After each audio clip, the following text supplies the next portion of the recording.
لله نحمده ونستعينه ونستغفره ونؤمن به ونتوكل عليه ونعوذ بالله من شرور أنفسنا ومن سيئات أعمالنا من يهده الله فلا مضل له ومن يضلل فلا هادي له ونشهد أن لا إله إلا الله وحده لا شريك له ونشهد أن سيدنا وسندنا مولانا محمدا عبده ورسوله صلى الله تعالى عليه وعلى آله وبارك وسلم تسليما كثيرا كثيرا. أما بعد، أعوذ بالله من الشيطان الرجيم. بسم الله الرحمن الرحيم. يد الله فوق أيديهم سبحان ربك رب العزة عما يصفون وسلام على المرسلين والحمد لله رب العالمين. دوشی پڑھ لیجیے. اللهم صل على محمد وعلى آل محمد كما صليت على إبراهيم وعلى آل إبراهيم إنك حميد مجيد. اللهم بارك على محمد وعلى آل محمد كما باركت على إبراهيم وعلى آل إبراهيم إنك حميد مجيد. میرے معزز دوستو بزرگو، آج کا جو عنوان جو سلیکشن ہوا نا، اس میں اسلام آباد میں ایک واقعہ ہوا تھا.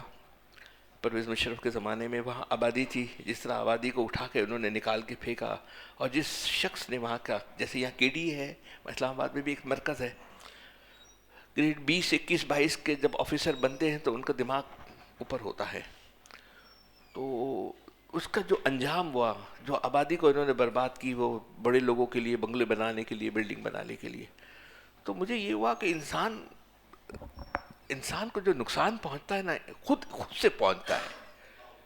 خود انسان کے لیے نقصان پہنچانے خود کافی ہے، کسی باہر والے کی ضرورت نہیں ہے.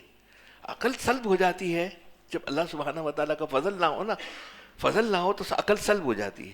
جب سلب ہو جاتی ہے نا تو وہ ایسے کام کر جاتا ہے، ایسے کام کہ اس کی نسلیں پھر نہیں چلتی، اس کی نسلیں نہیں چلتی. تو اللہ سبحانہ و تعالیٰ نے یہ ذہن میں بات ڈالا، اور اتفاق سے میرے شیخ کا یہ موضوع بھی میرے سامنے آ گیا کہ اس کے اندر. تو میں نے کہا آج وہی موضوع کے اوپر بات کی جائے. حالانکہ آج ارادہ تو کوئی دوسری موضوع کا تھا. تو یہاں سے ہم شروع کرتے ہیں. میں وہ اسلام آباد کا واقعہ بھی آپ کو پڑھ کے سناؤں گا کہ کیا آپ کا واسطہ شاید پڑھا ہو یا نہ پڑھا ہو. جب آپ کسی 20 یا 21 یا 22 گریڈ کے سرکاری آدمی سے بات کریں گے، ملیں گے نا، اس 22 گریڈ سرکاری بیوروکریٹ کے اندر ایسا ہے جیسے میجر جنرل کا ان کا برابر گریڈ ہوتا ہے. اسلام آباد میں یہ پرویز مشرف کے کہنے کے اوپر جیسے آبادی کو انہوں نے بلڈوزر گھمائی، پھر اس کا انجام کیا ہوا، اس کے اوپر بات کریں گے تھوڑی دیر کے بعد اس کے اندر. ٹھیک ہے. علامہ نودی کی کتاب ہے جس میں مختلف موضوعات اور مختلف ابواب کے تحت احادیث جمع کی ہیں. اب آگے ایک نیا باب قائم کیا ہے، باب فی بیان کثرت طریق الخیر، جس کے معنی یہ ہے کہ یہ بات اس بات کو بیان کرنے کے لیے کہ نیک کاموں کے طریقے بہت زیادہ ہیں، نیکوں کی بہت سی قسمیں ہیں، اور اس کے ذریعے ترغیب دے رہے ہیں کہ نیک اعمال کے جتنے طریقے ہیں ان سب کو اختیار کرنے کی کوشش کرنی چاہیے. یہ باب ہمارے اور آپ کے لیے اس لیے زیادہ اہمیت رکھتا ہے کہ بعد نیک اعمال تو وہ ہیں جنہیں ہر شخص نیک عمل سمجھتا ہے، اور حتی الامکان اس نیک عمل کو کرنے کی کوشش بھی کر لیتا ہے. لیکن عام طور پر ہم لوگوں نے نیکی کو انہی کے اندر منحصر سمجھ رکھا ہے. مثلا نماز پڑھنا، اب آدمی سمجھتا ہے کہ یہ نیک کام ہے. یہ قرآن کریم کی تلاوت کرنا، اللہ تعالیٰ کا ذکر کرنا، تسبیحات پڑھنا، یہ سب کام وہ ہے جن کو ہر آدمی نیک کام سمجھتا ہے. اور کوئی آدمی یہ کام کر رہا ہے تو دیکھنے والا یہ کہتا ہے کہ یہ بڑا اچھا کام کر رہا ہے. اور اگر کسی شخص کو ان نیک کاموں کے کرنے کی توفیق نہیں ہو رہی تو وہ بھی اس بات کی حرص کرتا ہے کہ مجھے بھی کبھی یہ نیک کام کرنے کی توفیق مل جائے. لیکن بہت سے کام وہ ہیں جو نیکیوں والے کام ہیں اور اللہ تعالیٰ کے پسندیدہ اعمال ہیں، لیکن لوگ ان کو نیک کام نہیں سمجھتے اور نہ ان کو کرنے کا اتنا اہتمام کرتے ہیں جتنا ان ظاہری نیک کاموں کو کرنے کا اہتمام کیا جاتا ہے. میں آپ کو جو ملفوظات سنا رہا ہوں، یہ حضرت شیخ ہمارے تقی عثمانی صاحب دامت و برکاتہ کی ملفوظات ہے، وہ سنا رہا ہوں. چنانچہ امام نودی رحمۃ اللہ علیہ نے اس باب میں یہ بتلانے کی کوشش کی ہے کہ نیکی کو کس خاص جہت اور مقصد مت سمجھو کہ بس نیکی یہی ہے، کوئی دوسرا کام نیکی نہیں ہو سکتا. بلکہ نیک کام کا معاملہ یہ ہے کہ صبح سے لے کر شام تک زندگی میں کوئی مرحلہ ایسا نہیں آتا جس میں کسی نہ کسی نیک کام کا موقع نہ ہو. آدمی صبح کے وقت گھر کے روزی کے لیے تلاش کے نکلتا ہے، تو ہر آدمی جس مرحلے سے گزرتا ہے، ان تمام مراحل میں نیکی کرنے کے مواقع موجود ہیں. یہ مت سمجھو کہ بس صبح کو فجر کی نماز کے لیے مسجد چلے گئے اور وہاں نماز پڑھ لی اور نیک کام کر لیا، فجر کی میں تھوڑی دیر تلاوت اور ذکر اور اذکار کر لیا تو بس نیکی ہو گئی، ایسا نہیں ہے، بلکہ ساری زندگی نیکی کا متقاضی ہے، اور ہر وہ کام جو انسان کر رہا ہے اس میں وہ نیک پہلو تلاش کر سکتا ہے۔ یہ اس باب کو یہاں لانے کا مقصد یہ ہے کہ اس بارے میں مختلف احادیث، اس میں کافی اس کے بعد حدیثیں ہیں اس کے اندر، میں تھوڑی مختصر اس کو کرتا ہوں۔ حضرت ابو ذر غفاری فرماتے ہیں رضی اللہ تعالیٰ عنہ کہ میں نے عرض کیا یا رسول اللہ صلی اللہ علیہ وسلم کون سا عمل اللہ تعالیٰ کے یہاں سب سے زیادہ افضل ہے؟ کون سا عمل اللہ تعالیٰ کے یہاں زیادہ افضل ہے؟ ابو ذر غفاری رضی اللہ تعالیٰ عنہ کے بارے میں ہم بہت ساری بات کرتے ہیں، خاص کر کے ان کا جو سورہ اخلاص والا معاملہ ہے، آپ کو آپ صلی اللہ علیہ وسلم تشریف فرما رہے تھے، حضرت ابو ذر غفاری گزرے وہاں سے، جبرائیل امین آئے، حاضر ابو ذر غفاری، بولے حاضر، آپ کیسے پہچانتے؟ بولا یہاں کی جو مخلوق پہچانتی اس سے زیادہ یہ اوپر کی مخلوق میں زیادہ مشہور ہے۔ ان کے دو عمل تھے نا، انہوں نے بتایا حضور صلی اللہ علیہ وسلم کے پوچھنے پر، ایک تو یہ کہ یہ سورہ اخلاص بہت زیادہ پڑھتے ہیں، سورہ اخلاص میں توحید ہے، توحید کے بغیر بات نہیں بنے گی۔ دیکھیے اس وقت سب سے زیادہ ہماری کمزوری ہے نا، ہم نے بہت سارے راستے بنا لیے ہیں، ایسے راستے بنا لیے ہیں جس کے شرک اور بدعت کوٹ کوٹ کے بھرا ہوا ہے، اور اب یہ جو مہینے شروع ہو رہے ہیں اس میں تو شرک اور بدعت کی مجلس سے، کسی کی پتہ نہیں عجیب و غریب مجلس سے اور سلسلے سب شروع ہو جائیں گے۔ آپ اللہ سے ہونے کا یقین اللہ ہی کر سکتا ہے، جب حضور صلی اللہ علیہ وسلم موجود ہیں تو ان کے چچا کو ہدایت نہیں ملتی، اور صحابہ کو منافق جو ہے وہ منافقت میں رہتے ہیں، ایک صحابی ابو بکر بنتے، ایک تو عمر رضی اللہ تعالیٰ بنتے، ایک منافق بڑے بڑے سردار بن جاتے، منافق ہی رہتے۔ تو ہدایت ملنی یا جو بھی کام ہونا صرف اللہ کی مصلحت اور حکمت ہو تو ہی ہو سکتا ہے۔ اللہ تعالیٰ ہماری خواتین کو سمجھ دے، کیونکہ ہمارے یہاں خواتین کے اندر یہ ابھی بھی بہت برائی ہے، مردوں کے اندر تو الحمدللہ چلو کالج میں، جمعیت میں، پھر تعلیم تبلیغ کے اندر، پھر خانقاہوں کے اندر بہت ساری اصلاح ہو گئی، لیکن جب عورتوں کو ہم ٹائٹ کرتے، بات کرتے، سمجھاتے ہیں نا، پھر وہ چھپ چھپ کے کرنے لگتی ہیں، پھر وہ چھپ چھپ کے ہی سب کام کرنے لگتی ہے، بہت ساری ایسی جگہوں پہ جاتی ہے، نظر آتا ہے کہ وہ غیر اللہ ہے، غیر والا کام ہے، پھر بھی ان کا جانا ہے، ان کا کرنا ہے، ان کی ایک نیچر بن گئی ہے۔ اللہ تعالیٰ ہم سب کو ہدایت دے۔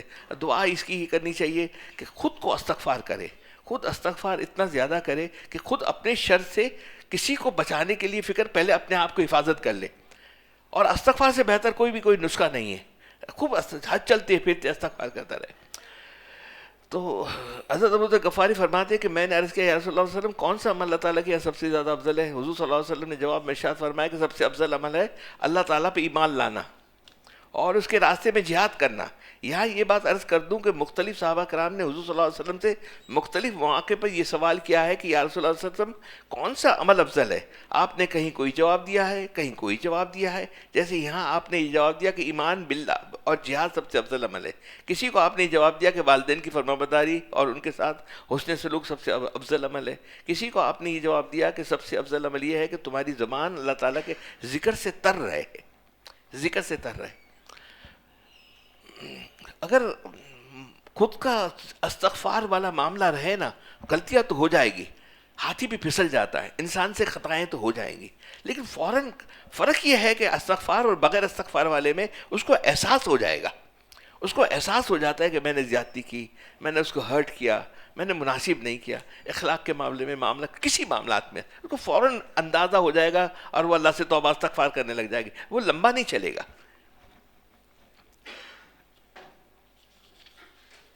حضرت مولانا اشرف تھانوی صاحب کے بعد جو لوگ اپنی اصلاح، حقیق الامت اشرف مولانا تھانوی صاحب رحمۃ اللہ علیہ کے بعد جو لوگ اپنی اصلاح کے لیے آیا کرتے تھے، ان میں سے ہر ایک کے ساتھ الگ الگ معاملہ فرمایا کرتے تھے۔ چنانچہ ایک صاحب ذکر بہت کیا کرتے تھے، جب حضرت تھانوی رحمۃ اللہ علیہ کے پاس وہ صاحب اپنی اصلاح کے لیے گئے تو حضرت والا نے ان سے کہا ذکر تقریباً چھڑوا دیا، ذکر چھڑوا دیا حکیم الامت نے۔ اب یہ تعجب کی بات ہے نا، ابھی آگے سنیے، اور فرمایا کہ یہ ذکر کرنا چھوڑ دو، دوسرے کام کرو۔ کیوں؟ اس لیے کہ آپ جانتے تھے کہ یہ شخص جو ذکر کر رہا ہے، اس ذکر کے ساتھ اس کے دل میں یہ خناس پیدا ہو رہا ہے کہ میں بڑا ذاکر اور بڑا عابد اور زاہد بن گیا ہوں، ایسی ضرورت میں ذکر کی کثرت فائدہ دینے کی بجائے الٹا نقصان کر جاتی ہے. جتنا ذکر کرے گا اتنے ہی دل میں عجب اور تکبر پیدا ہوگا، اس لیے آپ نے اس سے ذکر چھڑوا دیا. بہرحال انسان کے لیے حکم الگ الگ ہوتا ہے. اس لیے بزرگوں نے فرمایا اگر کسی مجلس میں انسان بیٹھا ہو اور مجلس میں دین کی باتیں ہو رہی ہیں اور سن رہا ہو تو اس وقت افضل ترین عمل یہ ہے کہ دین کی بات سنیں اور توجہ کے ساتھ سنیں. اس وقت ذکر کرنا اچھا نہیں ہے. اب لوگ اعتراض کرتے ہیں کہ دیکھیے حضور صلی اللہ علیہ وسلم کی باتوں میں تصاد ہے کہ ایک شخص کو آپ نے فرمایا کہ افضل عمل ایمان لانا ہے، دوسرے کو فرمایا کہ افضل عمل جہاد کرنا ہے، کسی اور کو آپ نے فرمایا افضل والدین کی اطاعت. اس طرح آپ نے باتوں میں تصاد پیدا ہو گیا. اب ظاہر کو دیکھنے والا انسان حضور صلی اللہ علیہ وسلم کی ان باتوں میں تصاد سمجھے گا، لیکن جو حقیقت شناس ہے وہ جانتا ہے ہر شخص کو اس کے مناسب جواب دیا جا رہا ہے، اس کے حالات کے مطابق بات بتائی جا رہی ہے. اب یہاں اس حدیث میں آپ نے فرمایا کہ سب سے افضل عمل ایمان باللہ اور اللہ کے راستے میں جہاد ہے. کہنے کو تو حضور صلی اللہ علیہ وسلم نے دو عمل بتائے، ایک ایمان اور دوسرا جہاد، لیکن اگر ذرا غور کرو تو اس میں سارا دین آ گیا ہے. اس لیے کہ یہاں قتال کا لفظ نہیں لائے بلکہ جہاد کا لفظ لائے، اور جہاد کے معنی ہے اللہ کے راستے میں کوشش کرنا.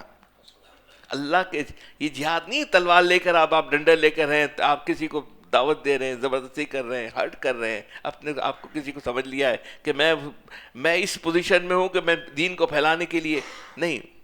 کوشش کرنی ہے، پیار سے کرنا ہے، اخلاص سے کرنا ہے، فکر سے کرنی ہے. اس کے بعد وہی وہ نہیں مانتا، بات نہیں بنتی تو اللہ سے رو کے دعائیں کرنی ہے.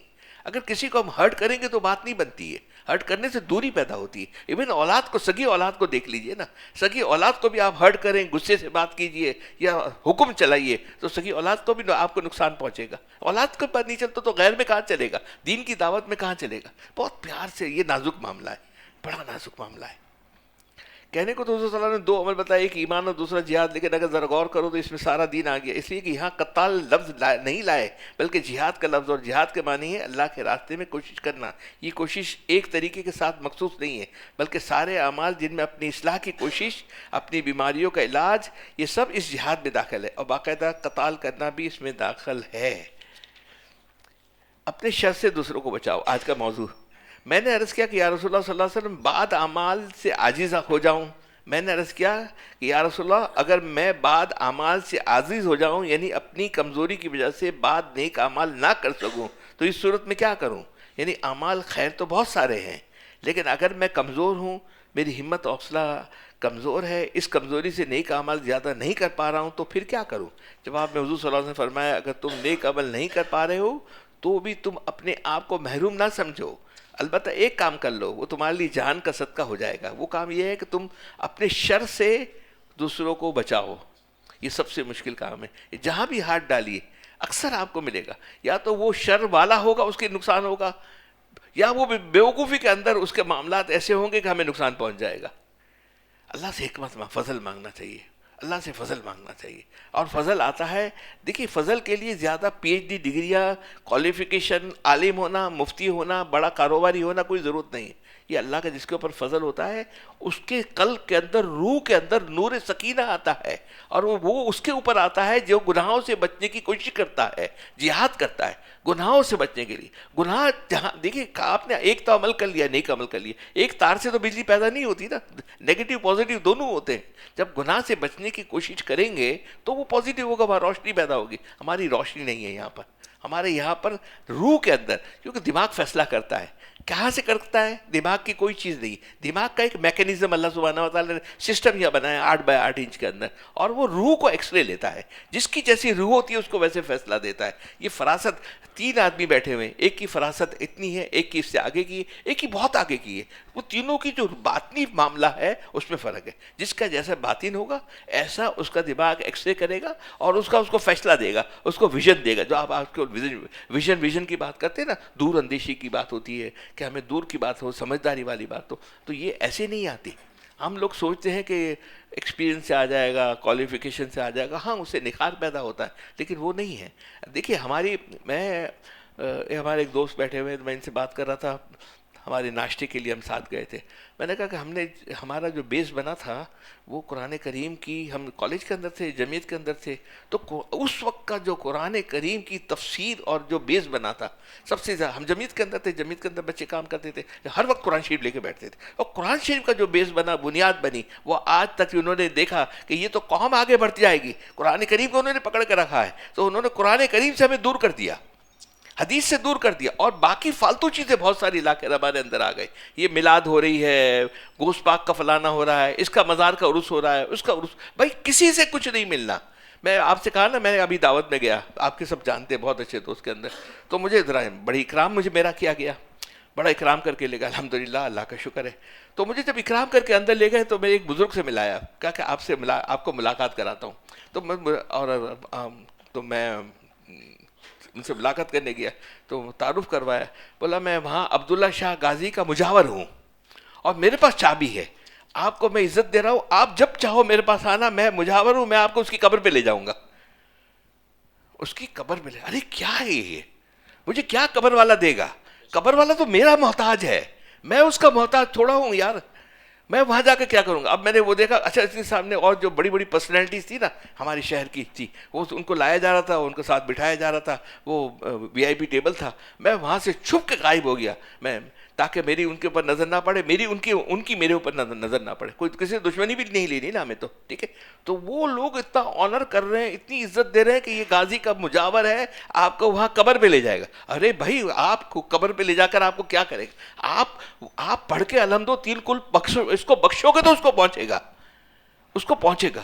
تو اب وہاں پر بڑے بڑے اچھے قیمتی لوگ، اچھے اچھے سمجھدار لوگ، وہ جا کر اس کا ہاتھ چوم رہے ہیں، ان کے ساتھ بیٹھ رہے ہیں، پھر اپنے سب فوٹو کھنچوا رہے ہیں، فلم بنوا رہے ہیں ان کے ساتھ کہ وہ مجاور کے ساتھ فلم بنائے.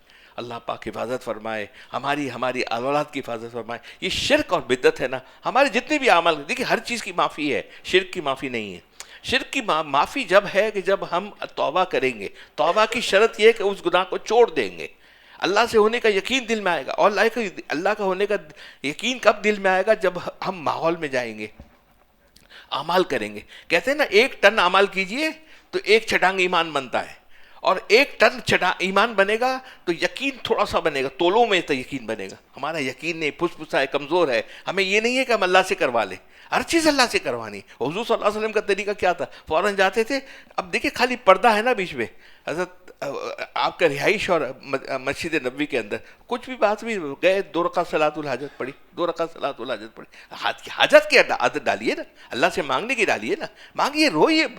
ہمارے حضرت والا فرماتے ہیں کہ اللہ سے کبھی دعائیں خالی نہ کرو، اللہ سے باتیں کیا کرو، اللہ سے باتیں کیا کرو. ہم باتیں کیا کریں اللہ سے؟ تعلق محلہ ہمارا کمزور ہے نا، پس پسا ہے. تو اس کے لیے کہ ہم رجوع نہیں کر سکتے، تعلق نہیں ہے تو رجوع نہیں کر سکتے. ایک آدمی میرے آفس کے اوپر باہر آتا ہے، کمزور، میرے سے تعلق ہے، کبھی ملاقات ہوئی تھی، اتنا تعلق نہیں ہے، تو میں کوشش کروں گا کبھی بزی ہوں گا تو اس کو اوائڈ کر دوں نا، پھر آنا یار بعد میں ملاقات کر لیں گے. لیکن ایک سے تعلق ہے تو میں اس کو کہوں گا گیٹ پہ وی آئی پی کہوں گا، اس کی گاڑی کو بھی اندر لینا اور اس کو میرے پاس وی آئی پی پروٹوکول کے ساتھ اوپر لے کر آنا، اس کا میرا تعلق ہوگا. اللہ سے ہمیں تعلق بنانا ہے نا. ہمارا تعلق کہاں ہے؟ ہم تو دنیا کی تمام چیزوں سے تعلق ہے. اگر تعلق نہیں ہے، کمزور ہے، تو اللہ سے ہے. اللہ سے ہمیں یقین ہوتا تو ہم اللہ کی طرف زیادہ رجوع کرتے. فرمایا نیک عمل کر رہے ہو تو بھی تم اپنے آپ کو محروم نہ سمجھو، البتہ ایک کام کر لو، وہ تمہارے لیے جان کا صدقہ ہو جائے گا. وہ کام یہ کہ تم اپنے شر سے دوسروں کو بچاؤ، کم سے کم اپنی جان سے اپنی کوشش کیجئے کسی کو تکلیف نہ ہو. ایسا نہ ہو کہ ہم اپنے آپ کو، ویسے تو میں یہ کہتا ہوں ہمیشہ کہ انسان کے نقصان کے لیے خود کافی ہے. خود کی عقل اگر مفلوج ہو جائے، مفتی رشید صاحب رحمۃ اللہ علیہ فرماتے تھے نا کہ اگر انسان گناہ کرتا ہے، نافرمانی کرتا ہے، بد نظری کرتا ہے، غیبت کرتا ہے، جو بھی گناہ کرتا ہے، تو اس سب سے پہلے کسی کو نقصان نہیں ہوتا، خود کو نقصان ہوتا ہے. اس کی عقل سلب ہو جاتی ہے، عقل سلب ہو جاتی ہے. عقل سلب کس کو کہتے ہیں؟ یہ روح کے اندر بادل آ جاتے ہیں. وہ جب یہاں کا کام، آپ نے ایم آر آئی کروایا ہے کبھی ہاسپٹل میں؟ دیکھا ہے نا، وہاں ایم آر آئی ہو رہا ہوتا ہے، ہم دوسرے کمرے میں بیٹھے ہوتے ہیں، وہ ٹک ٹک ٹک ٹک ٹک چلتا ہے، وہ اس کا ایکس رے لیتے رہتا ہے ایکس رے. یہاں پکچر آ رہی ہے، وہ کمرے کے اندر ہے. اسی طرح یہ دماغ اور روح کا معاملہ ہے. دماغ، میں ابھی 3 4 5 دن میرے بھائی کے سلسلے میں ٹبا کے اندر رہا، آئی سی یو میں رہا. تو الحمدللہ کیونکہ تعلقات بہت تھے، تو اندر آئی سی یو میں ادھر ادھر جانا بیٹھنا کرنا سب میں سب ظاہر ہارٹ کے پیشنٹ تھے، میں وہاں اسٹڈی کرتا رہا ہارٹ کے پیشنٹوں کو یہاں پر.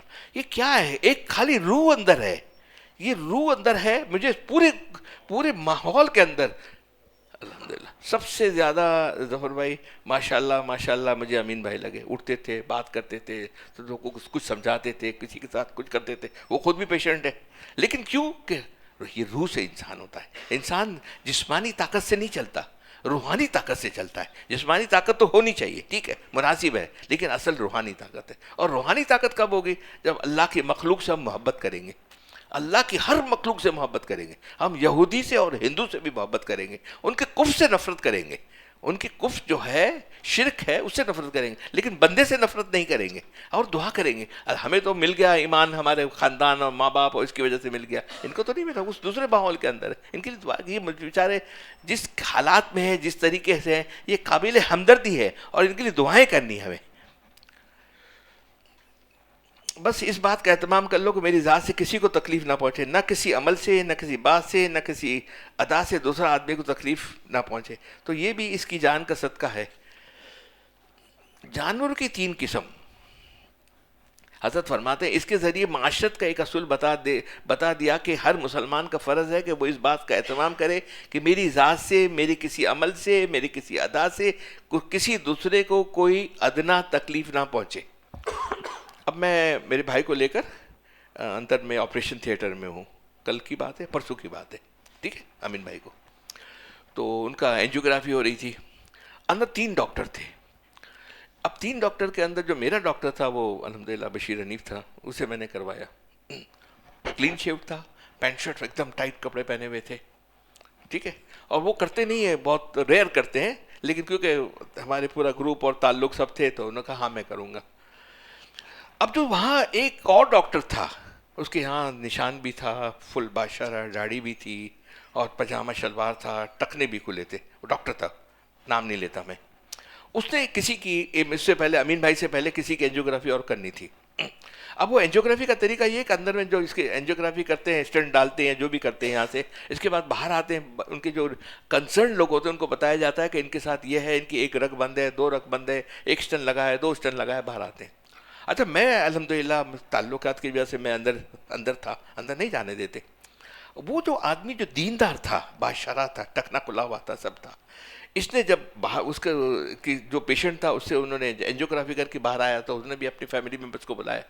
اب جب اس کو بلایا نا تو اس نے کہا کہ کیا ہے، کیسا ہے، سوال کریں گے نا، وہ تو ہارٹ کے بیچارے باہر بیٹھے ہوئے ہوتے ہیں. اس کو اتنی بری طرح جھڑکا، وہ اتنی بری طرح بات کی. اس نے کہا کہ مجھے بتائیے، وہ کہ آپ خاموش ہو جائے، آپ یہ کیجیے. اب دیندار ہے، یہ ظاہر دیندار کے اوپر اب ہمارا عمل نہیں ہے، ہمارا یہ عمل ہمارے دیندار کے لیے، مخلوق کے لیے. اچھا میرا ڈاکٹر جو بالکل آپ کو دنیا دار آدمی، آپ کا نہ داڑھی ہے نہ کچھ ہے، سوٹ پہنا ہوا ہے، سب بنا ہوا ہے، مجھے باہر آیا امین بھائی کے بعد اور کہا کہ آپ کی کون، مجھے کہا ملاقات ہوئی، میں نے تھوڑا سا اپنا تعارف کروایا. تو بولا آپ کے کون ریلیٹیوز ہیں، اس مریض کے کوئی اہلیہ یا بیوی یا بہن یا بیٹیاں ہیں؟ میں نے کہا 3-4 ہیں، 2 بیٹیاں بھی ہیں، یہ بھی ہے. بولے سب کو بلا لو. سب کو بلایا گیا. اب وہ ڈاکٹر جو پاکستان کے ٹاپ کے 3-4 ڈاکٹر ہیں، یہ عام طور سے کرتا بھی نہیں، فزیشین ہے، اس نے بلایا اور جتنے بھی سوال کیے نا اس نے بڑی پیار سے جواب دیے. ایسا نہیں ایسا کرنا، ایسا نہیں ایسا کرنا، ایسا نہیں کیسا. کیسی دل سے دعا ملی ہوگی. اب ہم نے دین کو یہ سمجھ لیا ہے کہ ہم نے خالی تہجد پڑھ لی، ہم نے قرآن کریم، بہت اچھی بات ہے، کرنا چاہیے، ہم نے عمرے کر لیے، کافی ہو گئے. مخلوق سے ساتھ ہمارا تعلق کیسا ہے؟ نہ ہمارا ایمان بنا ہوا ہے، نہ ہمارے اعمال ہمارے اندر وہ اخلاص اعمال کے اندر ہے، کیونکہ اس میں استقامت نہیں ہے. اعمال کے اندر ہے تو استقامت نہیں. آپ دیکھیں نا، میں نے ایک صاحب سے پوچھا، بولا میں 3 دن میں مجلسیں اٹینڈ کرتا ہوں. میں نے کہا پھر تم اعمال کب کرتے ہو؟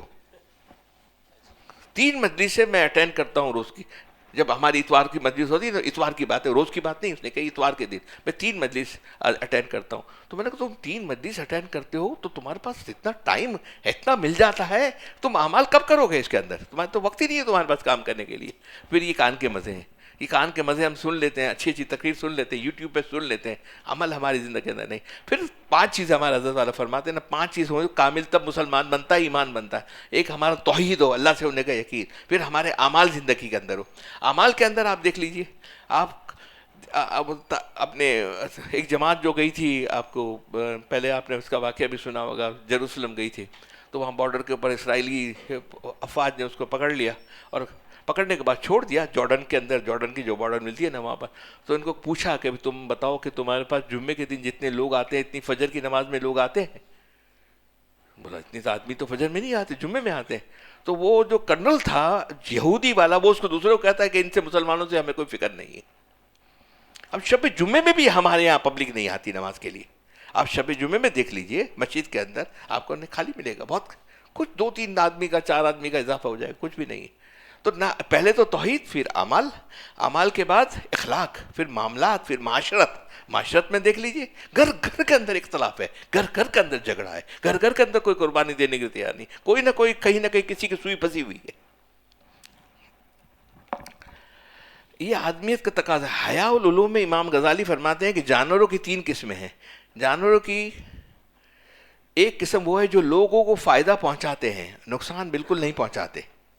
جیسے گائے، بھینس، بکری وغیرہ، یہ جانور اپنے دودھ، اپنے گوشت، اپنے خال کے ذریعے فائدہ پہنچاتے ہیں، نقصان کوئی نہیں دیتے. دوسری قسم کے جانور وہ ہیں جو تکلیف پہنچانے کے لیے پیدا کیے گئے ہیں. مجھے تو لگتا ہے ہم مسلمانوں کے اندر سب سے زیادہ آبادی کے اندر آپ کو لگے گا، جہاں بھی مسلمان آپ کو لگے گا وہاں پر. میں سعودی تھا تو سعودی کے اندر اکثر یہ آتا تھا کہ فلاں کفیل نے، اجاز بھائی ہمارے دوست یہاں بیٹھے ہوئے ہیں، کہ اس کی پورا، ہمارے یہاں دوستوں کو بھی ساتھ واقع ہوا، اس کی دکان بھی لے لی، بھی اس کا مال بھی لے لیا، نے فلانا کیا، یہ کیا، فلانا کیا. آج ایک فون مجھے آیا جدہ سے کہ ہماری ویئر ہاؤس تھی، 1,30,000 کرایہ تھا، اس نے کہا کہ 3 دن میں خالی کرو ورنہ 2,60,000 کرایہ دو. جس سعودی کا بدو کا تھا وہ جگہ گوڈاؤن، تو وہ کہتا ہے 1,30,000، اب آپ اس کو فوراً خالی کرو یا 2,60,000. وہ کھا جائے گا خالی کرنے کے لیے. 6 مہینے دیجیے، 3 مہینے دیجیے، ریزنیبل کرایہ بڑھائے، ہر چیز میں ریزنیبل ہونا چاہیے نا. تو ہماری اللہ پاک حفاظت فرمائے، وہ تکلیف ہی پہنچاتے ہیں.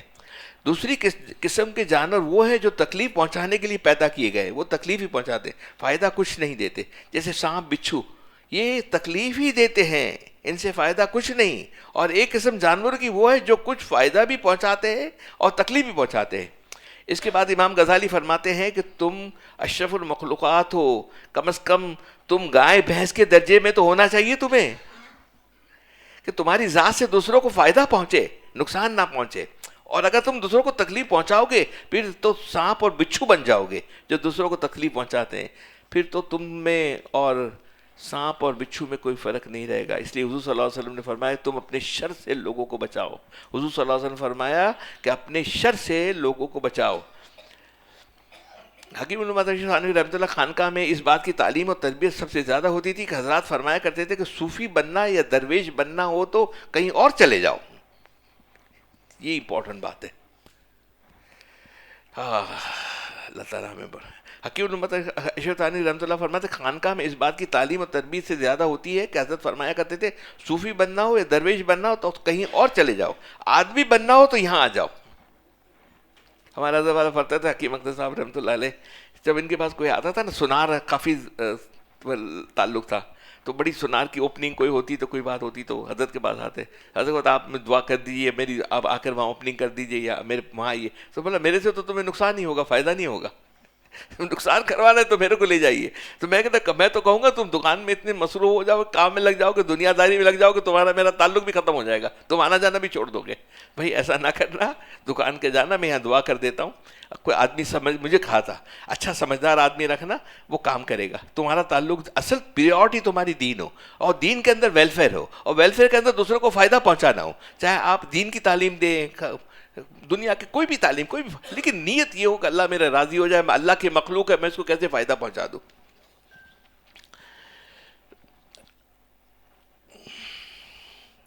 ہاں ہمارا حال یہ ہے، عشق بھی کعبہ کا کیا اور گنگا کا اشنان بھی. عشق حج بھی کعبہ کا کیا، حج بھی کعبہ کا کیا، اور گنگا کا اشنان بھی. خوش رہے رحمان بھی، راضی رہے شیطان بھی. ہمارا ایسا نہیں ہے معاملہ، ہم دونوں کو راضی کیے ہوئے، دونوں کشتی میں پاؤں رکھے ہوئے، دونوں کشتی میں پاؤں. الحمدللہ الحمدللہ ہماری تھوڑی فکر سے، میں نے آپ کو پہلے بھی بتایا ہمارے یہاں ظفر بھائی 600 لڑکیاں کام کرتی تھیں آپ جب تھے تو، الحمدللہ جب آئی تھی تو ایسے ایسے دوپٹہ کر کے خالی ایک رسی بنا ہوا تھا آتی تھی. اور یہ جتنے آتے تھے نا رسم آتے تھے رجب میں شعبان میں، ہر چیز میں ان کا انوالومنٹ ہوتا تھا. الحمدللہ الحمدللہ عرصہ لگا. سب جب ہم نے وہاں سے بچیوں کو ہٹایا ختم کیا ہم نے تو 80 نہیں 95% لڑکیاں حجاب کے اندر آ گئی تھی. اور وہ جو معاملہ ان کے تہوار جتنے فالتو قسم کے تھے جس کے اندر شرک بدعت تھی، الحمدللہ الحمدللہ وہ سے ہٹ گئے تھے. ہماری کوشش نہیں ہے، ہماری فکر نہیں ہے. کم از کم مجلس کے لیے تو فکر کر لیجئے. خواتین کو سنڈے کے دن لے کر آئیے، بچیوں سے کہیے، بہوؤں سے کہیے. آپ کے کہنے سے وہ آئے نہ آئے کوئی بات نہیں، آپ کا قبول ہو جائے گا اللہ کے یہاں. کوشش تو کیجیے. حج کا بھی کعبہ کا کیا اور گنگا کا اشنان بھی، خوش رہے رحمان بھی راضی رہے شیطان بھی. علامہ اقبال کے ساتھ اس کے ساتھ ایک شعر اور بھی سن لیجیے. عجیب غریب علامہ اقبال تھے. علامہ اقبال کا میں جب ہسٹری پڑھتا ہوں تو بڑا مجھے دکھ ہوتا ہے. ان کے والد پکے سنی تھے، اپنے عقائد کے تھے. ان کے چاچا قادیانی تھے. آج اس کی وجہ سے ان کی نسل فیملی کے اندر کافی آپ کو قادیانی ملیں گے. اب یہ تو علامہ اقبال کا قصور تو نہیں ہے اس کے اندر. اگر یہاں دو طبقے ہو گئے، ایک اس کو نفرت کرتے ہیں، لیکن ہمارے تھانوی صاحب رحمۃ اللہ علیہ تھے، وہ بھی علامہ اقبال کے اشعار پڑھتے تھے. اور بھی میں نے بزرگوں کو دیکھا کہ علامہ اقبال کے شعر پڑھتے تھے. احتشام الحق تھانوی کی بات کر رہا ہوں، وہ جب بھی ہوتے تو حضرت کے علامہ اقبال کے اشعار پڑھتے تھے. اب یہ سن لیجیے علامہ اقبال کی. عشق قاتل سے بھی مقتول سے ہمدردی بھی، یہ بتا کس سے محبت کی جزا مانگے گا. سجدہ خالق کو بھی ابلیس سے یارانہ بھی، سجدہ خالق کو بھی ابلیس سے یارانہ بھی، حشر میں کس سے عقیدت کا صلہ مانگے گا. دو باتیں اور سنانی ہیں. میں آج فاروق کو میں پتا آخری دفعہ آئے پھر غائب ہو جائے گی تو آج کچھ پڑھ دیجئے بھائی.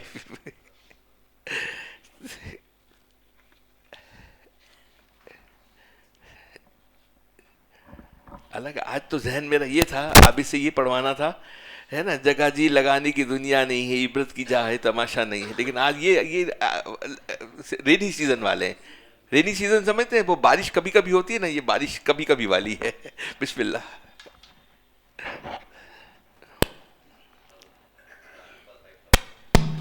حضرت خالد اقبال طائف صاحب کا کلام اقبال بھائی. جی جی جا.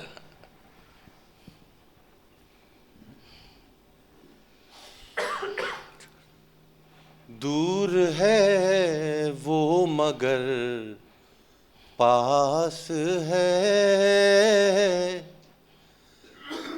کیا انوکھی ملاقات ہے،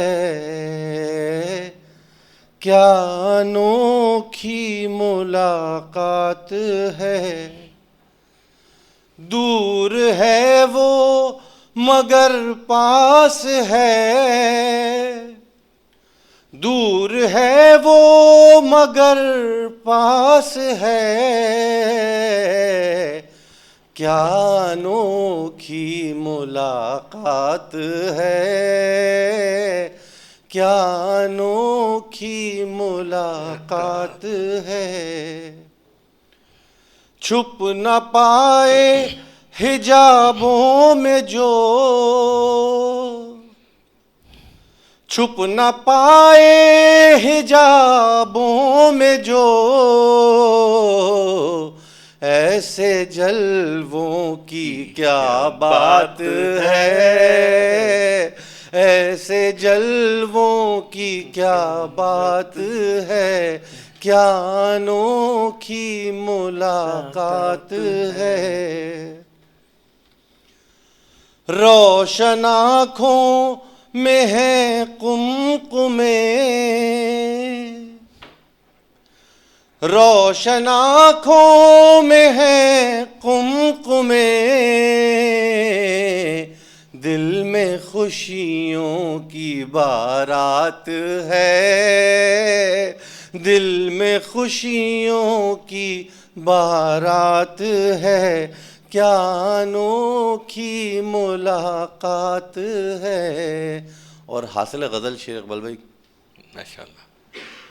مجھ کو فکر گریباں نہیں،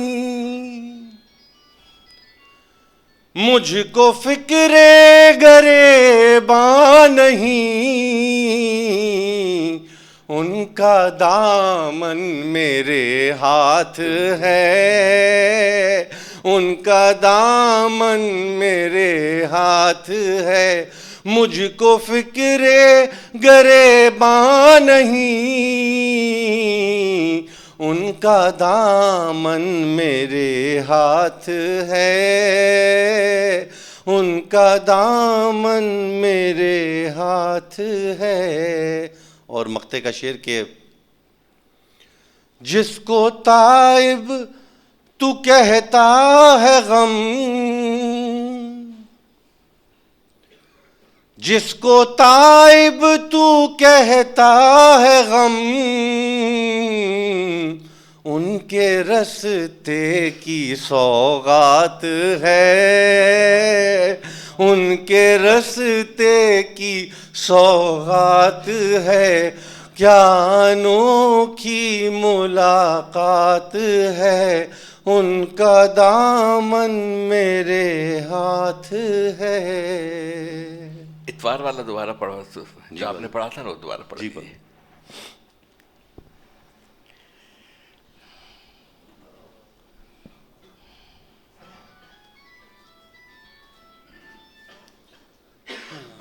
یہ کامل الآبادی صاحب کے شعر ہیں، اور حضرت والا رحمہ اللہ علیہ بالخصوص ان اشعار سے پہلے خود فرمایا حضرت والا نے ایک شعر کہ محبت دونوں عالم میں یہی جا کر پکار آئی۔ اس کو آپ اس کا ہیڈ لائن سمجھ لیں، جیسے حضرت والا رحمہ اللہ علیہ نے یہ شعر پہلے فرمایا، پھر کامل الآبادی صاحب نے اشعار کہے تھے کہ محبت دونوں عالم میں یہی جا کر پکار آئی، جس نے یار نے جسے خود یار نے چاہا اسی کو یاد یار آئی۔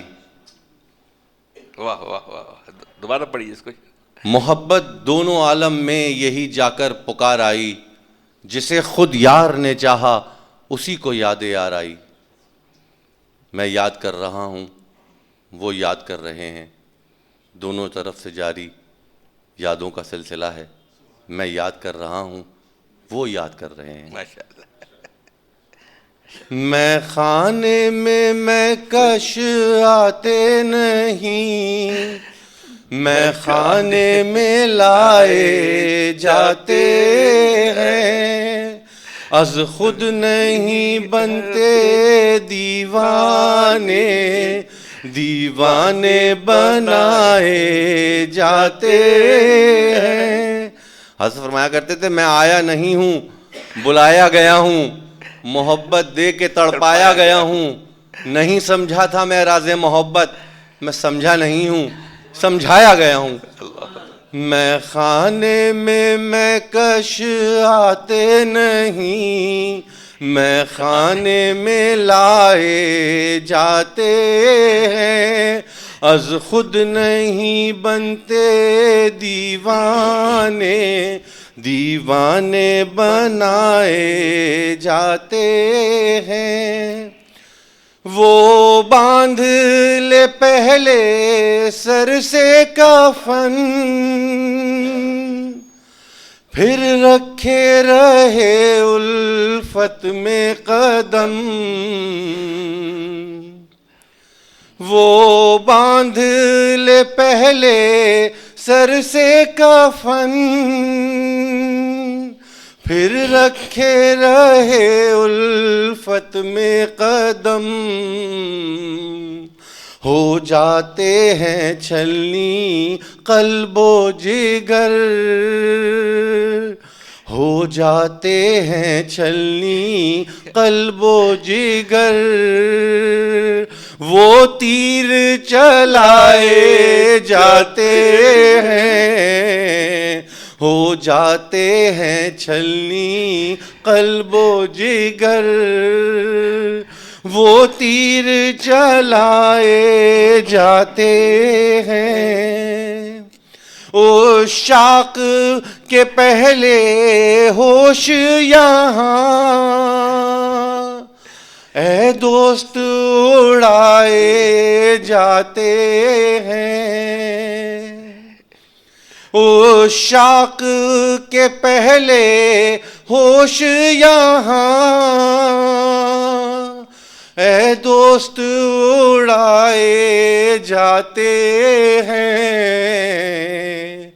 دینے کے لیے اعزاز کوئی، پھر ہوش میں لائے جاتے ہیں دینے کے لیے اعزاز کوئی، پھر ہوش میں لائے جاتے ہیں۔ جو اہل محبت ہیں پہلے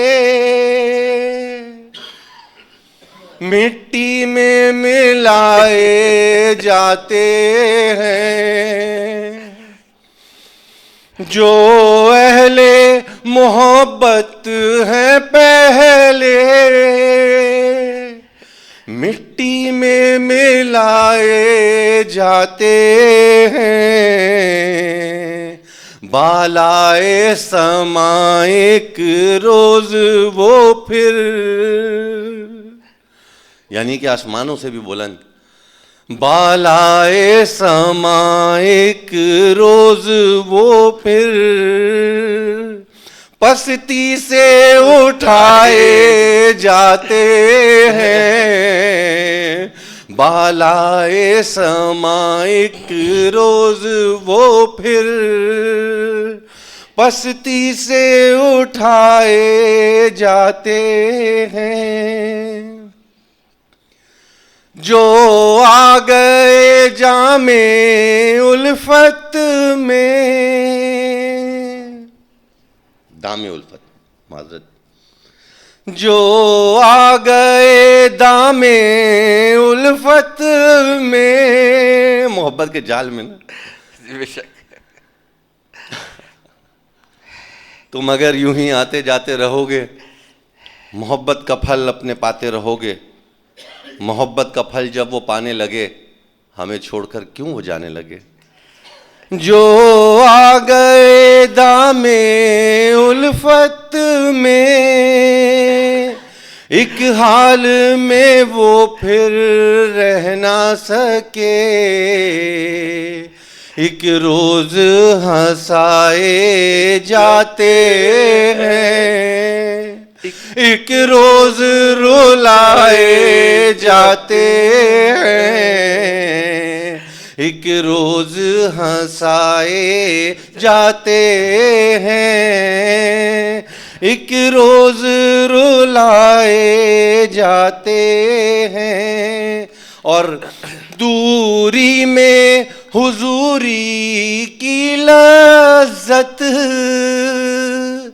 ہونے لگی حاصل کیا کہیے، دوری میں حضوری کی لذت ہونے لگی حاصل کیا کہیے، ہم ذکر میں ڈوبے جاتے ہیں، وہ دل میں سمائے جاتے ہیں، ہم ذکر میں ڈوبے جاتے ہیں، وہ دل میں سمائے جاتے ہیں۔ اور مقطع کا شعر کہ جس کو ہو بلانا دل میں انہیں، جس کو ہو بلانا دل میں انہیں، وہ شیخ کی محفل میں آئے، جس کو ہو بلانا دل میں انہیں، وہ شیخ کی محفل میں آئے، یہ انجمن دل ہے کامل، یہ انجمن دل ہے کامل، دل اس میں بنائے جاتے ہیں، یہ انجمن دل ہے کامل، دل اس میں بنائے جاتے ہیں، میں خانے میں میں کش آتے نہیں، میں خانے میں لائے جاتے ہیں، از خود نہیں بنتے دیوانے، دیوانے بنائے جاتے ہیں۔ کچھ واقعات ایسے ہوتے ہیں نا کہ دل سے نکلتے نہیں ہیں۔ اسلام آباد کی لال مسجد کا واقعہ تھا، کبھی انشاءاللہ اس کے اوپر بھی بات کریں گے، کیونکہ میرا وہاں رہنا بھی ہوا ہے اور دوست بھی تھے۔ اور کوشش کریں دوستو کسی کو تکلیف نہ پہنچائیں، یہ نہ دیکھیں کہ کون اس کا مرتبہ کیسا ہے، مقام کیسا ہے۔ مجھے مکہ مسجد میں بڑی ابھی تکلیف ہوئی، وہ ایک صاحب نماز پڑھنے آئے اندر میں، تو وہاں کے کوئی مینجمنٹ کا آدمی تھے، اس کو چیخ کر آواز دے رہے ہیں یہاں سے نکل جاؤ، مسجد سے نکل جاؤ۔ مجذوب ٹائپ کا آدمی تھا، کسی کا کیا پتہ کون کیسا ہے، کس کے اندر کیا درد ہے، زور سے آواز دے کے نکالا جاتا۔ کسی کو تکلیف نہ دے، کسی کو آپ کسی کے بارے میں کوئی فیصلہ نہیں کرتے۔ ہم فیصلہ کرنے والے کون ہیں؟ ہم کیا ہمیں حق پہنچتا ہے؟ یہ اسلام آباد کا واقعہ سنیے۔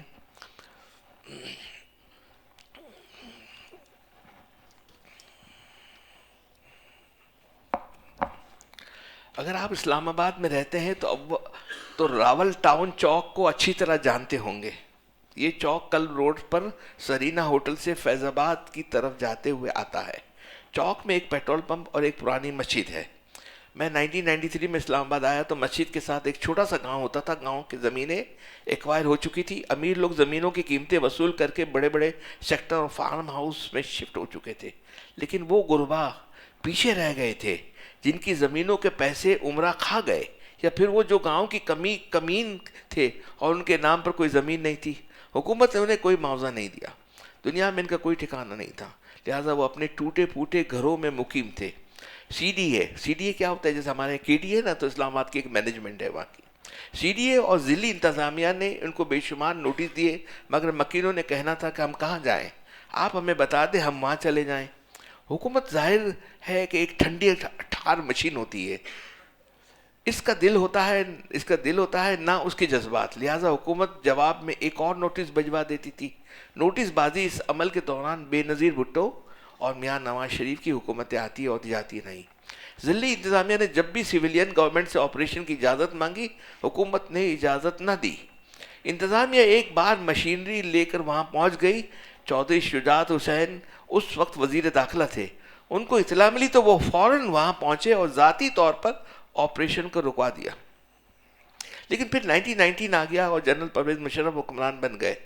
ان کا قافلہ روز اس چوک سے گزر کر وزیر اعظم آتا تھا۔ جنرل مشرف طبعی نازک قریبوں کی وہ جھونپڑیوں ناگوار گزرتی تھی۔ وہ ایک دن گزرے، کھڑکی سے باہر دیکھا اور آپریشن کا حکم جاری کر دیا۔ میں ان دنوں شہزاد ٹاؤن میں رہتا تھا اور روزانہ اول چوک سے گزرتا تھا۔ میں نے دوپہر کو دفتر جاتے ہوئے اپنی آنکھوں سے وہ آپریشن دیکھا۔ وہ لوگ انتہائی غریب تھے، ان کے گھروں کی ٹوٹی چارپائیاں، چپکے ہوئے برتنیں، پھٹی رضائیاں، سوا کچھ نہیں تھا۔ انتظامیہ نے وہ بھی ضبط کر لی، گاؤں کے چند گنڈوں کو ساتھ میں ملا لیا۔ زمین کو فارم ہاؤس میں تبدیل کر دیا گیا اور فارم ہاؤس سزا عمرہ نے خرید لیے، بڑے بڑے عمراؤں نے وہ زمین خرید لی۔ صرف مسجد اس کے ساتھ چند قبریں بچ گئی، وہ قبریں بھی اب کم ہوتی چلی جا رہی ہیں۔ یہ کہانی ختم ہو گئی 2007 میں۔ اس کہانی کا ایک نیا پہلو میرے سامنے آیا۔ ملک میں اس وقت جنرل پرویز مشرف کے خلاف تحریک چل رہی تھی۔ ایک روز صاحب ویل چیئر پر میرے پاس تشریف لائے۔ 2007 میں یہ کہانی ایک نیا پہلو سامنے آیا۔ ملک میں اس وقت جنرل پرویز مشرف کے خلاف تحریک چل رہی تھی۔ ایک روز صاحب ویل چیئر پر میرے پاس تشریف لائے۔ وہ ٹانگوں سے معذور تھے اور چہرے سے بیمار دکھائی دیتے تھے۔ میں نے انہیں بڑی مشکل سے گھر کے اندر لا سکا۔ وہ مجھے اپنی کہانی سنانا چاہتے تھے۔ ان کا کہنا تھا راول چوک کا وہ آپریشن انہوں نے کیا تھا، وہ اسے لیڈ کر رہے تھے۔ میں خاموشی سے ان کی داستان سنتا رہا۔ ان کا کہنا تھا کہ ان کے 3 بچے تھے، 2 لڑکے اور 1 لڑکی کی شادی پسند کی گئی تھی۔ وہ سی ایس پی آفیسر تھے، کیریئر بہت برائٹ تھا، سینئر اس کی کارکردگی بہت مطمئن تھے۔ ان کا اپنا خیال بھی تھا کہ وہ بہت اوپر تک جائیں گے. وہ رٹ آف دی گورنمنٹ کے بہت بڑے حامی تھے. وہ سمجھتے تھے قانون 100% عمل ہونا چاہیے, اور جو شخص قانون کے راستے میں حائل ہو ریاست اس کو بلڈوزر چلا دینا چاہیے. چنانچہ جنرل مشرف نے جب راول چوک کے مکانات گرانے کا حکم دیا تو یہ ذمہ داری انہوں نے مجھے سپرد کی تھی. ٹانگے, سب چیزیں, فیملی, ہر چیز تباہ و برباد ہو گیا. میں آپ کو پھر لال مسجد کا بھی یہ اللہ کے یہاں جو کچھ کرنا ہے یہی ہے, یہی اس کا رزلٹ ہے, یہاں ہی آپ کو ہمیں بھگتنا ہے. آخر تو الگ بات ہے, الگ ہے, اس کو جو ملنا ہے سزا ملنی ہے, لیکن یہی بھگتنا ہے. وہ جو شخص قانون کے راستے میں حائل ہو رہا, اچھا مکانات گرانے کا حکم دیا تو وہ ذمہ داری انہیں سونپی گئی تھی. یہ فورس لے کر وہاں پہنچے, گھر گرانا شروع کر دیے, لوگ مزاحم ہوئے, پولیس نے ڈنڈے برسائے, لوگوں کو گرفتار بھی کیا, اور ایک آدھ موقع پر ہوائی فائرنگ بھی کرنا پڑی. بہرحال قصہ مختصر, آپریشن مکمل ہو گیا اور انتظامیہ نے ملبہ اٹھانا شروع کر دیا, اور وہ رکے اور پھر بولے. آپریشن کے بعد اینٹوں کی ایک ڈھیر پر درمیانی عمر کی ایک خاتون بیٹھی تھی. وہ ملبے سے نہیں اٹھ رہی تھی. اس کا صرف ایک ہی مطالبہ تھا, وہ کہہ رہی تھی کہ وہ بس ایک بار آپریشن کرنے والے صاحب سے ملنا چاہتی ہے. انتظامیہ نے عموماً ایسے موقع پہ خواتین کی زبردستی نہیں کرتی, چنانچہ اہلکاروں نے انہیں بتایا. وہ خاتون کے پاس چلے گئے. خاتون نے ان کی طرف دیکھا اور کہا, صاحب یہ آپریشن آپ نے کیا ہے؟ میں نے جواب دیا, ہاں. اس نے جولی پھیلائی, آسمان کی طرف دیکھا اور بولی, یا پروردگار, اس شخص نے میرے اور میرے بچوں کے سر سے چھت چھینی. یا اللہ, اسے اس کے بچوں کو برباد کر دے. میں اس وقت جوان تھا, میں نے منہ دوسری طرف پھیر لیا. اس خاتون نے اس کے بعد کہا, یا اللہ, ہم سے تمہارے گھر چھیننے والے تمام لوگوں کو برباد کر دے. اس نے اس کے بعد اپنی پوٹلی اٹھائی, اپنے بچے ساتھ لیے اور چلی گئی. وہ رکا, اس نے اپنے آنسو پہنچے اور بولا, جاوید صاحب, آپ یقین کریں وہ دن سے آج کا دن ہے میں بحرانوں سے نہیں نکل سکا. میں اس پوٹلی والی کی بددعا کا نشانہ بن گیا. میرا ایکسیڈنٹ ہوا, میری بیوی اور بچی مر گئی, میری ٹانگیں کٹ گئی, میرے دونوں بیٹے ایک ایک کر کے بیمار ہوئے. میں اپنی ساری جمع پونجی ان کے علاج پہ لگا دی, لیکن وہ فوت ہو گئے. مجھے سسرال سے گھر ملا تھا, وہ بک گیا. میں نے اپنا گھر بنایا تھا, 2005 میں زلزلے میں گر گیا. محکموں نے میرے اوپر الزامات لگائے, میری انکوائری شروع ہوئی, ڈسمس ہوا اور بے گناہی کے باوجود آج تک بحال نہیں ہو سکا. تو میرے دوستوں, اس بات تو ذرا لمبی اور ہو جائے گی. کسی کے لیے بھی, کیسا بھی انسان ہو, ہے نا, آپ اگر کچھ نہیں کر سکتے تو کم از کم اس سے بدلہ نہ لے, بغض نہ رکھیں, اچھا تو سمجھے. کسی کو کے بارے میں کیوں ہم ایسی باتیں کر لیتے, دل میں بنا لیتے, جو ہمیں جوڑنے کے لیے. حضور صلی اللہ علیہ وسلم نے جوڑا ہے سب کو. ایک طرف بلال رضی اللہ تعالیٰ عنہ, ایک طرف عثمان غنی رضی اللہ تعالیٰ عنہ, ایک طرف ابوبکر صدیق رضی اللہ. ہم نے جوڑنا ہے. اگر جوڑ نہیں سکتے ہو تو توڑو تو نہیں, نقصان تو نہ پہنچاؤ. امت تو ٹوٹی ہوئی ہے. حضرت جی یوسف رحمۃ اللہ علیہ فرماتے تھے نا کہ امت کو سب سے زیادہ امت نے نقصان پہنچایا, امت کو امت نے کاٹا, اور کٹی ہوئی امت کو غیروں نے کاٹا. ہمیں ہمیں اسرائیل کا خوف نہیں ہے, ہمیں امریکہ کا خوف نہیں ہے, ہمیں اپنوں کا خوف ہے. ہم اپنے لوگوں کے لیے نقصان کرنے کے لیے کافی ہیں. ہم اپنے لوگوں کے کافی, بہت زیادہ ہے, کافی ہے اس کے اندر. ہم اپنا ایمان کو بچائیں, اور اس کے لیے ہمارا حضرت والا فرماتے ہیں جتنا بھی ہو سکے, جب خصوصی ہوتی ہے باتیں کرتے, صرف کہتے ہیں کہ جتنا ہو سکے استغفار معمول بنائیے, استغفار کیجیے, استغفار کیجیے. چھوٹے سے 2 واقعے ہیں, میں جلدی ختم کر دیتا ہوں. بندہ گناہوں سے توبہ کرتا ہے, اور کبھی بھولے سے خطا ہو جائے تو پھر اللہ سے توبہ کرے. آپ گناہوں سے بچنے کا ارادہ کریں. آپ کے لیے گناہ سے بچنا مشکل ہے, آپ کے لیے گناہوں سے بچنا مشکل ہے, لیکن پروردگار کے لیے گناہوں سے بچانا آسان ہے. اپنے آپ کو اللہ کے حوالے کر دیں, اے اللہ میں اپنے آپ کو تیرے حوالے کرتا ہوں. حضرت تھانوی صاحب رحمۃ اللہ نے اپنی کتاب میں عجیب نکتہ بات لکھتے ہیں کہ جو بندہ سچی توبہ کرے گا اور دل سے یہ نیت ہوگی کہ اے اللہ میں گناہوں سے بچنا چاہتا ہوں, اے اللہ کریم مجھے گناہوں سے بچا لے, میں پچھلے گناہوں سے توبہ کرتا ہوں, اللہ تعالیٰ اس کے نام اعمال میں یہ عمل لکھوا دیں گے. اللہ تعالیٰ اس بندے کی دعا قبول کر کے بندے کے گناہوں کو معاف فرما دیں گے, اور فرمائیں گے یہ بندہ مجھ سے دعائیں مانگتا ہے, اے اللہ مجھے نیک بنا دے, اے اللہ کریم میں گناہوں کو چھوڑنا چاہتا ہوں, میرے پیارے پروردگار میری توبہ قبول کر لے. حضرت مفتی حسن جو جامعہ اشرفہ کے بانی تھے, وہ ایک عجیب بات لکھتے ہیں کہ قیامت کے دن ایک بندے کو کھڑا کریں گے, اس نے بڑی دفعہ توبہ کی ہوگی اور بڑی دفعہ توڑ دی ہوگی. توبہ کی ہوگی, پھر توڑ دی ہوگی، توبہ کی ہوگی پھر توڑ دی. فرشتے کہیں گے اے اللہ یہ بڑا یہ بے وفا انسان تھا، یہ بندہ بار بار توبہ توڑتا رہتا تھا.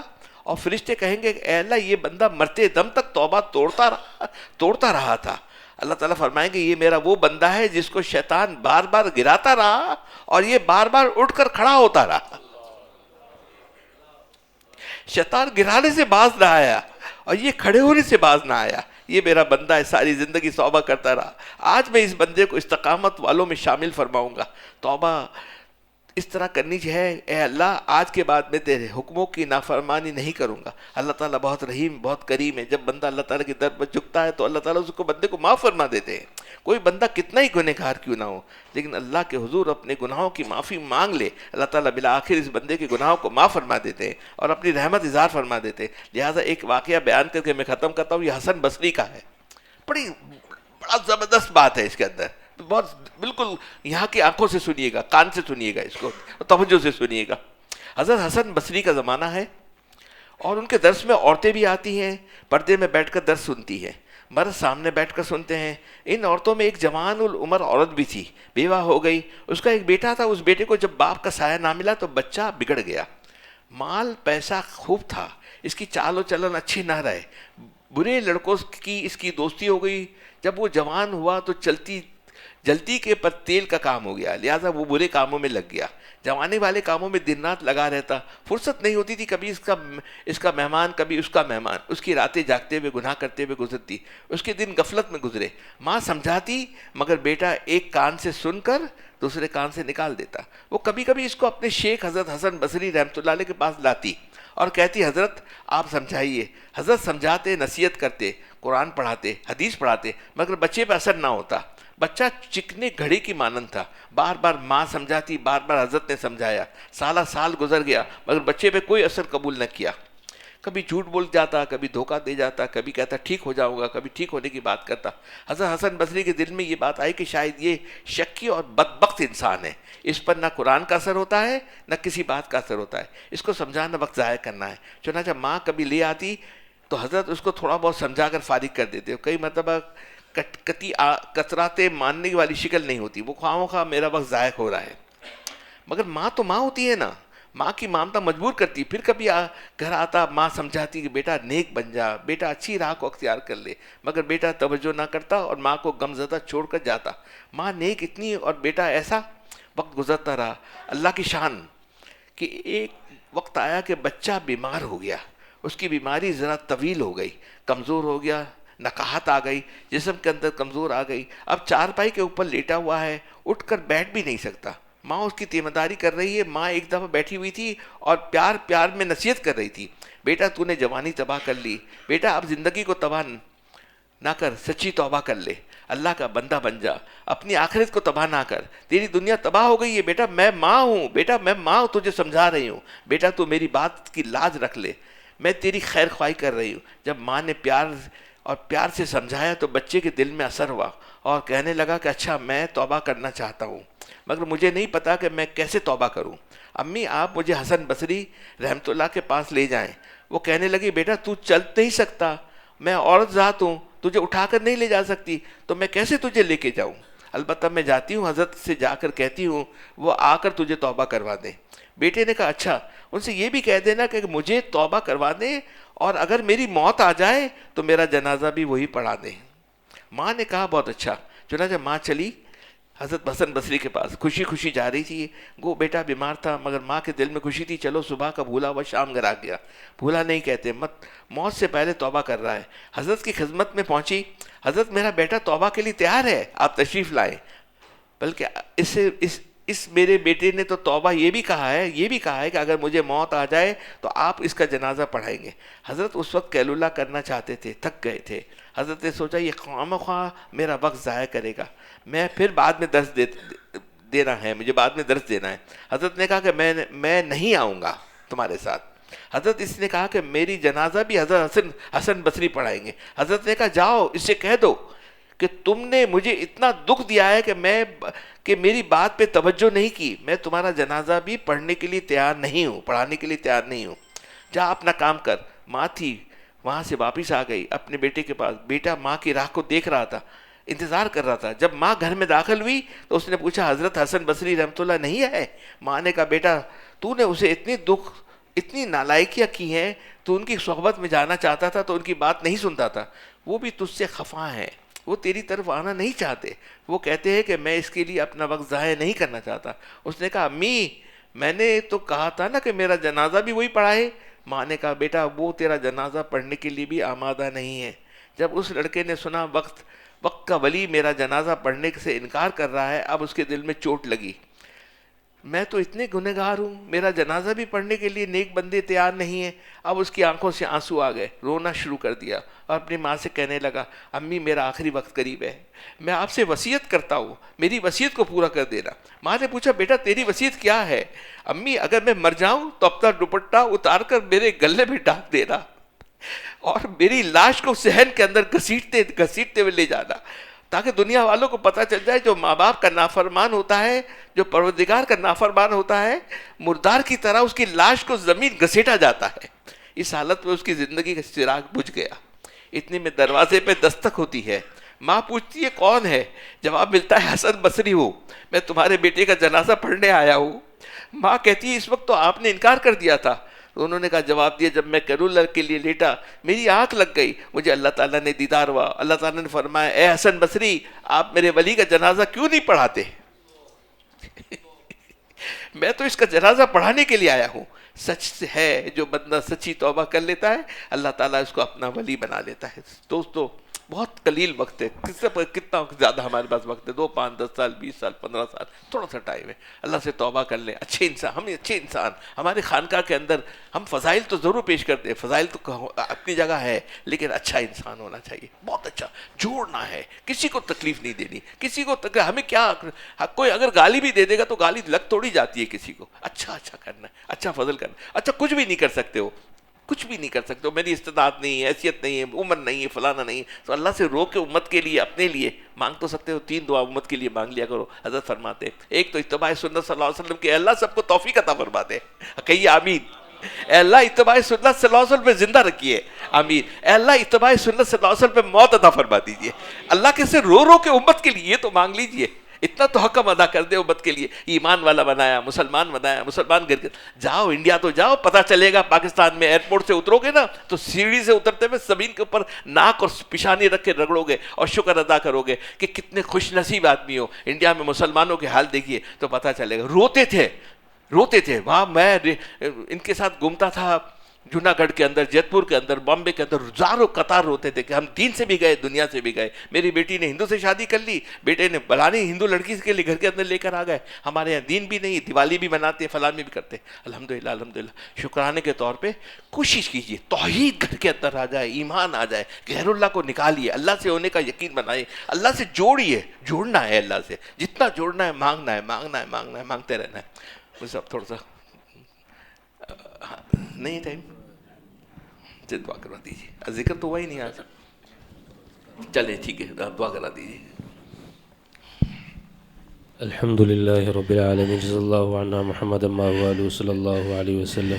يا رب لك الحمد كما ينبغي لجلال وجهك وعظيم سلطانك يا أرحم الراحمين يا أول الأولين يا آخر الآخرين يا ذا القوة المتين يا راحم المساكين يا أرحم الراحمين. اے اللہ ہم سب کے تمام کبیرہ صغیرہ گناہوں کو معاف فرما دیجیے. اے اللہ ہم سب کو ایمان والی اعمال صالحہ والی زندگیاں نصیب فرما دیجیے. اے اللہ ہر گناہ کی نفرت دل میں پیدا فرما کر اس سے بچنا ہمارے لیے آسان فرما دیجیے. مولا کریم ہر نیکی کی رغبت دل میں پیدا فرما کر اس کا اہتمام کرنے والا بنا دیجیے. اے اللہ ہم اپنے فضل و کرم سے ہمارے ظاہر کو اپنے نبی کے ظاہر جیسا بنا دیجیے, ہمارے باطن کو اپنے نبی کے باطن جیسا بنا دیجیے. ہم سب کو تمام روحانی جسمانی بیماریوں سے شفا یابیاں نصیب فرما دیجیے. اے اللہ ہم سب کو اپنی روحانی بیماریوں پر توجہ دینے کی توفیق نصیب فرما دیجیے. نفس و شیطان کے شر سے ہماری حفاظت فرما دیجیے. خزانہ غیب سے ہماری تربیت فرما فرما دیجیے۔ اے اللہ ہمارے شیخ کی عمر میں، زندگی میں، نعمتوں میں برکتیں نصیب فرما دیجیے۔ اے اللہ ہمارے شیخ کے فیض کو عام فرما دیجیے۔ ہم سب کو اپنے شیخ کے فیض سے بھرپور فیض یاب ہونے کی توفیق نصیب فرما دیجیے۔ اس کے لیے ہم سب کو صفات قبولیات سے مالا مال فرما دیجیے۔ محرومی کے ہر سبب سے ہماری حفاظت فرما دیجیے۔ اے اللہ مجلس میں آنے کے آداب پر کے ساتھ اہتمام کرنے کی توفیق نصیب فرما دیجیے۔ اے اللہ شیخ کی مجالس کی محرومی کے ہر سبب سے ہماری حفاظت فرما دیجیے۔ مولا کریم ہم سب کو اپنا بنا لیجیے۔ اے اللہ ہم میں سے ہر ایک کو ہر قسم کے حوادثات سے، سانحات سے، موذی و دیرپا بیماریوں سے، ہسپتالوں کی زندگیوں سے محفوظ فرما دیجیے۔ اے اللہ تمام آئے ہوئے دوستوں کے آنے کو قبول فرما لیجیے، سب کو بامراد لوٹا دیجیے۔ اے اللہ ہماری ذلت کو عزت میں تبدیل فرما دیجیے۔ اے اللہ ہمارے ضعف کو قوت میں تبدیل فرما دیجیے، ہماری بیماریوں کو صحت میں تبدیل فرما دیجیے، ہماری اے اللہ قلت کو کثرت میں تبدیل فرما دیجیے۔ زندگی کی بے سکونی، بے قراری، بے چینی کو اے اللہ چین، سکون، راحت، اطمینان میں تبدیل فرما دیجیے۔ بے اولادوں کو نیک صالح اولادیں نصیب فرما دیجیے، جن کی اولادیں انہیں اپنا بھی والدین کا فرما بردار بنا دیجیے۔ اے اللہ جتنے ہمارے اعزاء اقارب دنیا سے رخصت ہو گئے ان سب کی کامل و مکمل مغفرت فرما دیجیے۔ مولا کریم ہم سب کو اپنی پسند کا جینا نصیب فرما دیجیے، اپنے پسندیدہ لوگوں جیسی کلمے والی موت نصیب فرما دیجیے۔ کل قیامت میں اپنے پسندیدہ لوگوں میں ہم سب کو شمار فرما دیجیے۔ اے اللہ محض اپنے فضل و کرم سے ہماری دعاؤں کو قبول فرما لیجیے۔ ہر دنیا آخرت کی خیر جو آپ کے نبی نے آپ سے مانگی ہم سب کو ہماری نسلوں کو نصیب فرما دیجیے۔ ہر دنیا آخرت کا شر جس سے آپ کے نبی نے آپ سے پناہ مانگی ہم سب کو ہماری نسلوں کو محفوظ فرما دیجیے۔ اللہم انی اعوذ بک ان اشرک بک شیئا وانا اعلم واستغفرک لما لا اعلم۔ اللہم اجعلنی صبورا واجعلنی فی عینی صغیرا وفی اعین الناس کبیرا۔ اللہم انا نعوذ بک من زوال نعمتک وتحول عافیتک وفجاءة نقمتک وجمیع سخطک۔ ربنا تقبل منا انک انت السمیع العلیم وتب علینا انک انت التواب الرحیم۔ صلی اللہ وسلم علی سیدنا محمد وعلی آلہ وصحبہ اجمعین، آمین آمین برحمتک۔